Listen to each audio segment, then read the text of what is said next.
I stood in the packed Los Angeles courtroom as the judge exposed my husband's secret accounts, and in that moment, I watched the man who stole my life lose everything in public. My name is Emily. For 12 years, I believed I was married to a good man. We lived in Los Angeles, in a modest home I thought we built together. I worked long hours in marketing. He worked in investments. That's what he always said. I trusted him.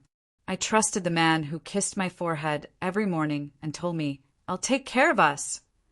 I didn't come from money. My parents worked until their bodies gave out. Security meant everything to me. When my husband offered to handle our finances, I felt relieved, loved, safe. I was wrong, very wrong. Looking back now, I realized the warning signs were there. The locked phone, the late meetings, the sudden coldness when I asked questions. But love makes you quiet. Love makes you blind. And love almost destroyed me. The betrayal didn't arrive all at once. It came in layers.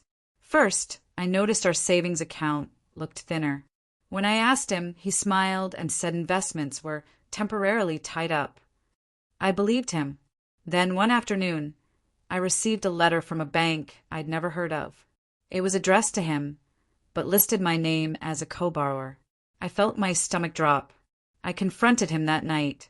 He laughed, actually laughed, told me it was nothing, said I was being dramatic. That night, I cried quietly in the bathroom so he wouldn't hear me. A week later, I found messages on his laptop.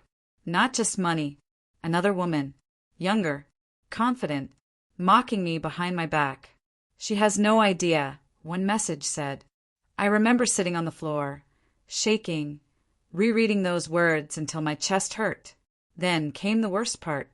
I discovered my house, was refinanced without my knowledge. My signature was forged. My name used. My credit destroyed. I didn't scream. I couldn't. I just sat there, numb, realizing the man I loved was stealing my future piece by piece. After I discovered the forged signatures, I stopped sleeping. Not because I was scared of him, but because my mind wouldn't shut up. Every night, I lay beside the same man who had stolen from me, listening to his breathing, wondering how someone could lie so easily. I replayed every memory, every smile, every promise, searching for the moment he stopped loving me, or if he ever did at all. I tried talking to my friends. Most didn't understand. Some said, "At least he didn't hit you." Others said, "Money isn't everything."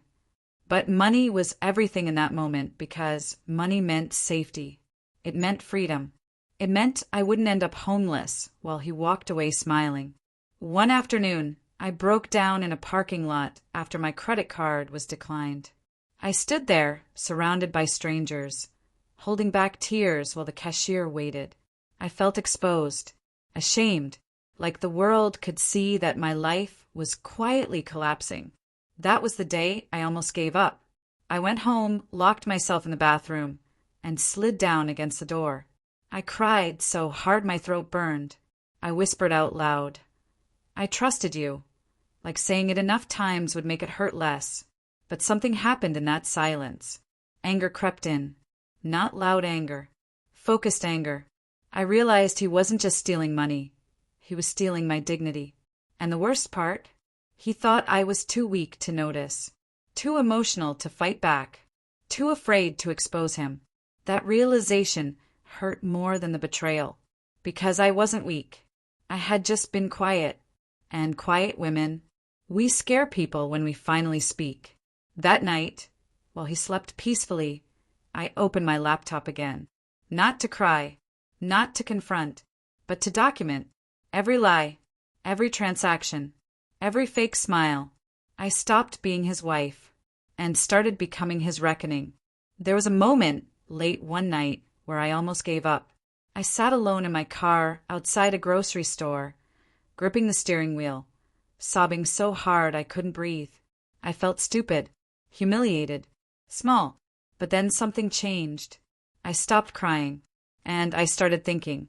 I gathered documents, quietly, bank statements, emails, text messages. I spoke to a financial investigator without telling him.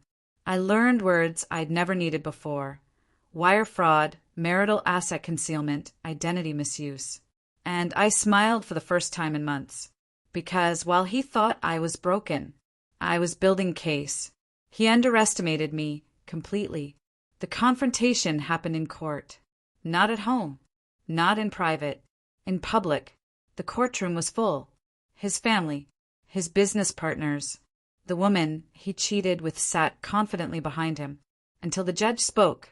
Account after account was revealed. Properties hidden in shell companies.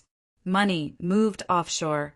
My forged signatures displayed on a screen for everyone to see. I watched his face drain of color. The judge looked at him and said, "This court finds intentional fraud and marital asset theft." That was the thumbnail moment. Me standing silently. Him exposed. No yelling. No chaos. Just truth. And justice. He lost the house. The accounts. His reputation. His business partners walked away. The woman disappeared overnight. As for me, I rebuilt. Slowly. Quietly. Stronger. I learned that love without respect is a lie. That silence protects abusers. And that revenge doesn't have to be violent. It can be intelligent. Justice isn't loud. Sometimes it whispers. And when it does, it echoes forever. Before you go, I just want to say thank you for spending your time with this story and being part of this journey. If this video moved you, taught you something, or made you feel less alone, please like the video and share it with someone who might need to hear it today. And if you haven't already, subscribe to Revenge Uncut. We're working hard to reach our first 1,000 subscribers, and your support truly means everything to us. Every single subscription helps this channel grow and allows us to keep bringing you real, emotional, and powerful stories like this one. Most importantly, leave a comment below. Tell us what you felt, what stood out to you, or what this story meant to you. We genuinely read every single comment, and your words inspire us more than you know. Thank you for being here, thank you for your support, and thank you for being part of the Revenge Uncut family.